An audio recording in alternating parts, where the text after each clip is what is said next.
ஹவாரிஜிகளை பற்றி இப்போ எங்களோட நிலைப்பாடு என்ன?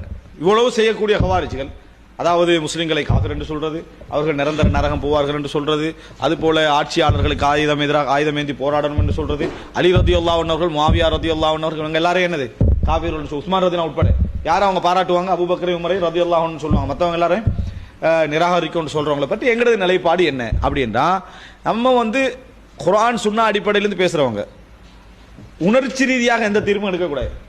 அவர்கள் நமக்கு பின்னால் தொழக்கூடாதுன்னா நாங்கள் அவங்களுக்கு பின்னால் தொழக்கூடாது, எங்களை காபிரண்டா அவனும் காபிர் தான், இந்த மாதிரி எல்லாம் இஸ்லாமிய சட்டம் இருக்கும்.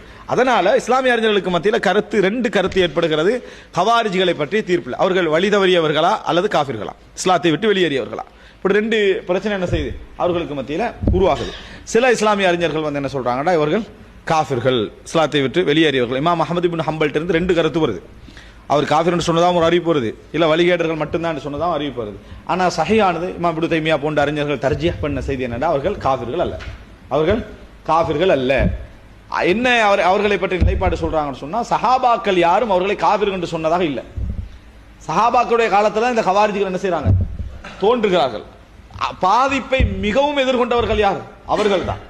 சஹாபாக்கள் மிகவும் சிறந்த நபித்தோழர். இன்றைக்கு ஒருவருக்கு எதிராக வெளியே ஆட்சியாளருக்கு எதிராக கிளம்புறதும் சஹாபாக்களுக்கு எதிராக கிளம்புறதும் ஒன்றல்ல. சஹாபாக்கள் ரசூல் ஸல்லல்லாஹு அலைஹி வஸல்லம் அங்கீகரிக்கப்பட்ட அவர்களுக்கு எதிராக அவர்களை காபிர் என்று சொல்றதும், இன்றைக்கு காபிரா இல்லையான்னு கன்ஃபார்ம் இல்லாத ஒரு ஆளை பார்த்து காபிர் என்று சொல்றதும் வேறு வேறு அம்சங்கள்.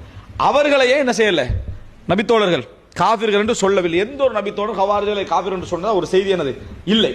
அதனால இமாம் இப்னு தைமியாவுடைய தர்ஜீஹ், அது போன்ற பல இஸ்லாமிய அறிஞர்களுடைய தர்ஜீஹ் சொன்னா அவர்கள் காபிர்கள் அல்ல, அவர்கள் காபிர்கள் அல்ல என்பதுதான் இஸ்லாமிய அறிஞர்களுடைய பெரும்பாலான ஒரு கருத்து. எனவே ஹவாரிஜிகள் வழி தவறிய ஒரு பிரிவினர்.